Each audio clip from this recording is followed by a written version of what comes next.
बिस्मिल्लाहिर्रहमानिर्रहीम। अस्सलामु अलैकुम। नबी करीम सल्लल्लाहु अलैहि वसल्लम पर एक शख्स का एक ख़ास उम्र का ऊँट कर्ज था। वो शख्स तकाज़न करने आया तो आप सल्लल्लाहु अलैहि वसल्लम ने अपने सहाबा से फरमाया कि अदा कर दो। सहाबा रज़ी अल्लाह ताला अन्हा ने इस उम्र का ऊँट तलाश किया लेकिन नहीं मिला, अलबत्ता इससे ज़्यादा उम्र का मिल सका। आप सल्लल्लाहु अलैहि वसल्लम ने फरमाया कि यही इन्हें दे दो। इस पर इस शख्स ने कहा कि आपने मुझे पूरा हक दे दिया, अल्लाह ताला आपको भी पूरा बदला दे।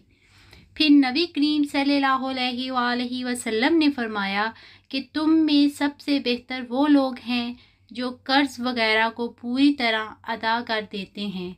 नाज़रीन, वीडियो अच्छी लगी तो लाइक करें, मेरे चैनल को सब्सक्राइब करें और दुआओं में याद रखें।